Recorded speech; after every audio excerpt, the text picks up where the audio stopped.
PTI intra party election और इंतखाबी निशान बल्ले का केस। पेशावर हाईकोर्ट ने केस पर फैसला महफूज कर लिया। पीटीआई चेयरमैन बैरिस्टर गोहर के दलाइल मुकम्मल। उन्होंने कहा कि कल तक हमें निशान न मिला तो हमारे उम्मीदवार आजाद तस्वुर होंगे। इस्लामाबाद हाईकोर्ट इसलिए नहीं गए क्योंकि रहनुमाओं की गिरफ्तारी का खदशा था। इंट्रा पार्टी इंतखाबात का तरीकाकार पार्टी ने खुद तय करना होता है। अगर इंट्रा पार्टी इंतखाबात को तस्लीम न किया गया तो इंतखाबी निशान बल्ला नहीं मिलेगा। तमाम सियासी जमातों को छोड़कर एक पार्टी के साथ ऐसा सलूक हो रहा है। पीटीआई के साथ इम्तियाजी सलूक हो रहा है। जस्टिस शकील अहमद, आपको नहीं लगता इलेक्शन कमीशन को शिकायत पर खुद फैसला करना चाहिए?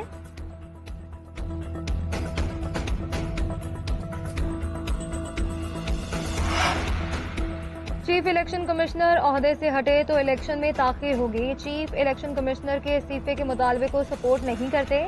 चेयरमैन पीटीआई बैरिस्टर गोहर ने कहा कि इलेक्शन सर पर है, इस वक्त इनके इस्तीफे का मुतालबा दुरुस्त नहीं। उम्मीद है अदालत से इंसाफ होगा, फैसला हमारे हक में आएगा। बानी चेयरमैन पीटीआई इलेक्शन में हिस्सा लेंगे, हमारे दरमियान कोई इख्तलाफात नहीं। पंजाब में उस्मान डार की वालिदा पर हाथ उठाया गया। जिस तरह बाकी सियासी जमातों को ट्रीट किया जा रहा है उसी तरह हमें ट्रीट किया जाए।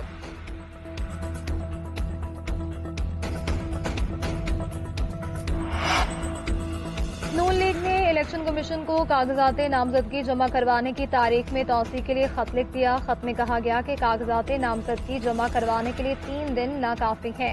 कागजात नामजदगी जमा कराने के लिए उम्मीदवार को ज्यादा वक्त दरकार है। उम्मीदवार को कागजात के लिए एनओसीज लेना होते हैं, इसलिए वक्त में इजाफा किया जाए। अगर इलेक्शन कमीशन 2 दिन की तौसी कर दे तो उम्मीदवारों को आसानी होगी। इलेक्शन कमीशन को इसहाक डार की जानिब से खत लिखा गया।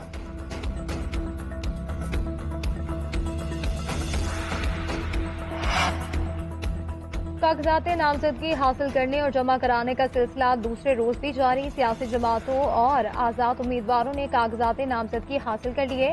नवाज शरीफ एनए 15 मानसहरा से इलेक्शन लड़ेंगे। शहबाज शरीफ के लिए एनए 242 कराची और लाहौर से कागजात नामजदगी हासिल कर लिए गए।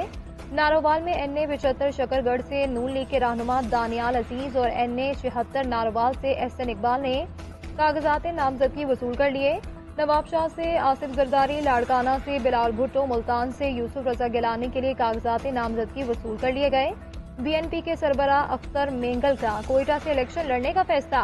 साबिक निगरान वजीर खेल सकाफत नवाबजादा जमाल रईसानी, साबिक वजीर खजाना मीर खालिद लांगू, फरा अजीम शाह की जानिब से फॉर्म वसूल कर लिए गए।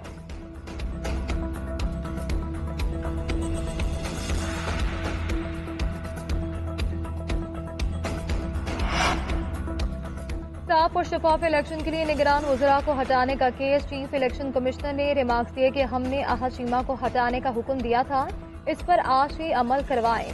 दरखास्त गुजार अजीजुद्दीन काका खेल कमीशन के सामने पेश नहीं हुए। इलेक्शन कमीशन ने केस की समाअत गैर मुअय्यना मुद्दत तक मुलतवी कर दी।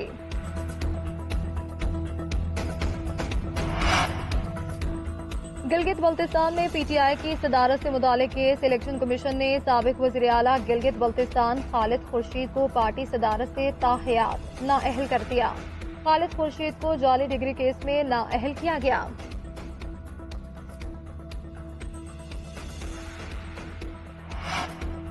फील्ड ही नहीं तो लेवल का क्या करना है। इलेक्शन शफाफ न होने दिए तो मुल्क के अंदर जो हंगामा होगा इससे लोग सारी तारीख भूल जाएंगे। साबिक वज़ीर आला पंजाब चौधरी परवेज इलाही का कहना है कि नवाज शरीफ तो पहले ही वज़ीर आज़म बनकर बैठा है, ये जंगल का कानून है। अदालत में पेशी पर परवेज इलाही और शेख रशीद की मुलाकात भी हुई। शेख रशीद बोले कि हल्का 56 और 57 दोनों से इलेक्शन लड़ूंगा। परवेज इलाही का मशकूर हूँ, उन्होंने साथ दिया। खुशी है पीटीआई मेरे साथ खड़ी है। अवामी मुस्लिम लीग की जानिब से इलेक्शन लड़ूंगा, पीटीआई की हिमायत हासिल कर ली।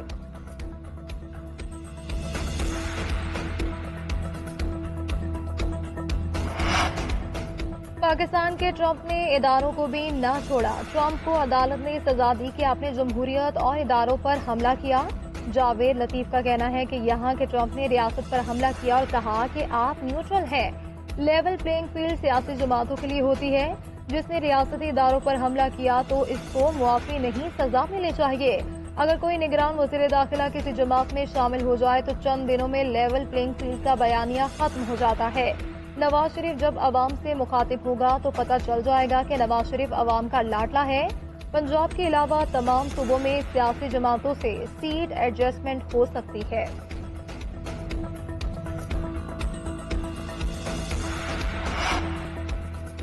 और पाकिस्तान में एग्जिम बैंक के ऑपरेशंस का आगाज खुश आइंद है।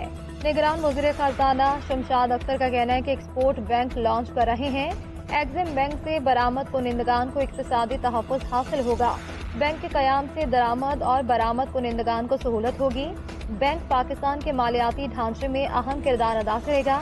एग्जिम बैंक के जरिए एक्सपोर्ट की ग्रोथ बढ़ाने में मदद मिलेगी।